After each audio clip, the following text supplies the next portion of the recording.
Welcome to the show. Well, Kati has this wonderful array of artisan producers and incredible food. We're going to be checking out some local produce and local produce makers, cheese, salamis, breads, all sound so good. Yes, we're on the Kati Cuisine Trail.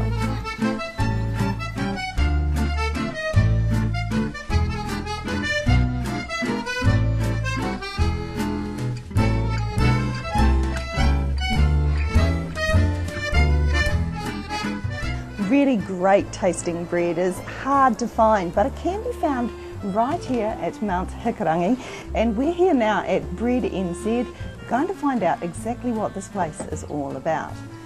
So Henry, thank you so much for having us here to not only your home but your business. What is Bread NZ all about? Well, Bread NZ started in 2003. I wanted to learn how to make proper bread with sourdough, and I went to France, followed the course, and came back here with a little bit of knowledge. Then the next step was to get an oven, so I built my first wood fire oven and started making bread. And in order to improve, I decided to do local markets.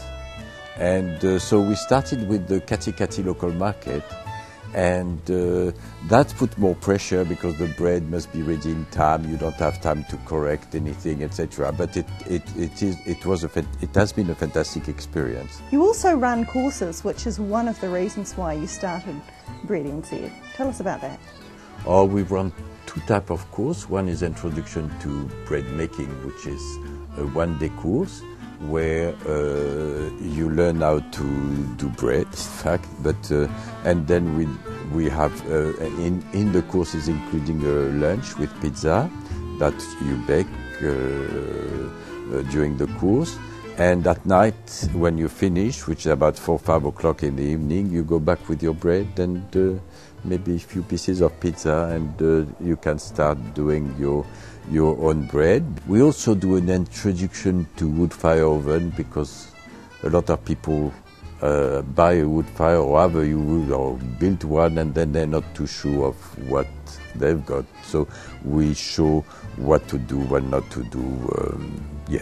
So it helps people. That's not a cooking course, it's just explaining how those things works. So Henry, tell us about the products that you make. You've got a whole heap of them on the table here. They look absolutely yummy. Tell us about the sourdough. Everything we're doing is with sourdough.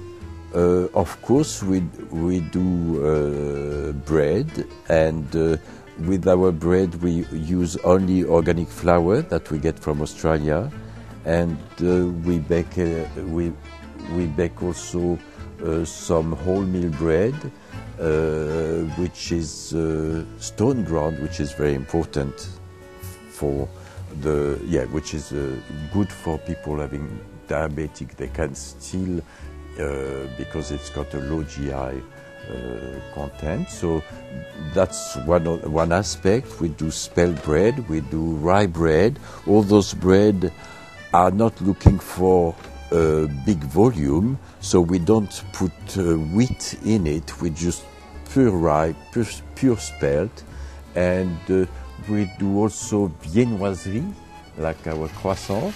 They're baked in the wood fire oven, and there again we use a San Francisco sourdough for the croissant.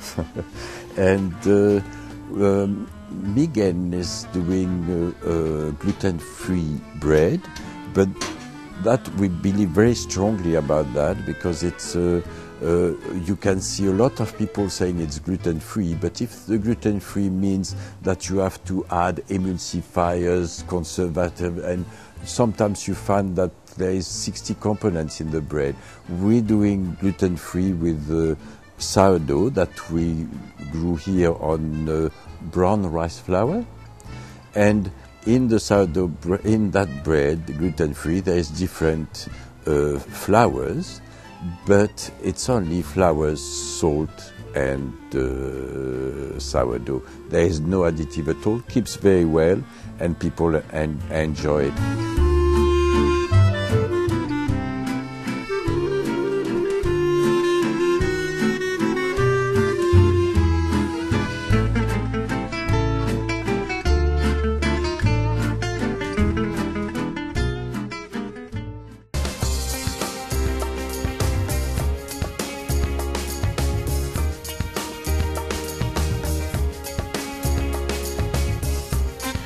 at Backblocks Foods. It's just up the road here from the most gorgeous beach, so you've got to come and have a look. They make all their own products here, all locally made ingredients. Let's go find out more. So Glenda, what is Backblock Foods all about? Backblock Foods is about wild game and seafood patés. I also make a vegetarian pate, and I'm now making a wild venison pastrami as well, which is just my latest product, and there'll be more to come in the future. Glenda, what local ingredients do you use?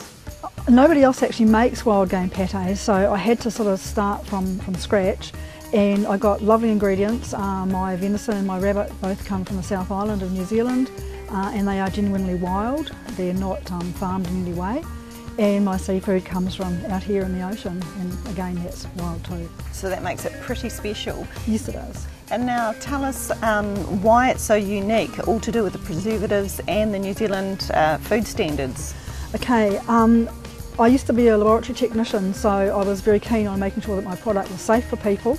And when I first started making them, I had them all tested in laboratories to establish a use-by date and to make sure that they were safe.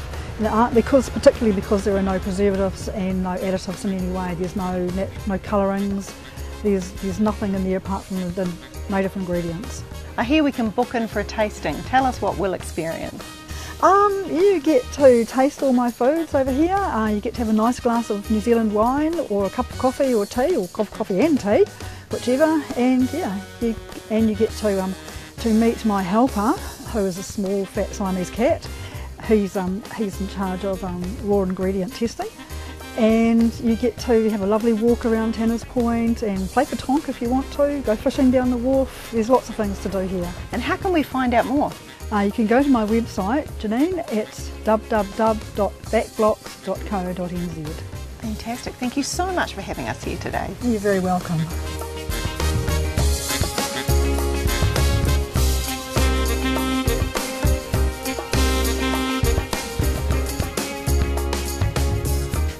And the pastrami was absolutely divine. You can take that from me. It's also gluten-free, so get into it if you have to eat gluten-free. Now, it's an awesome way to start the show because Bread NZ and Backblock Foods are so close, just minutes away from each other. And of course, when you're finished having a good feast, you can come on down to Tanner's Point and go bushwalking.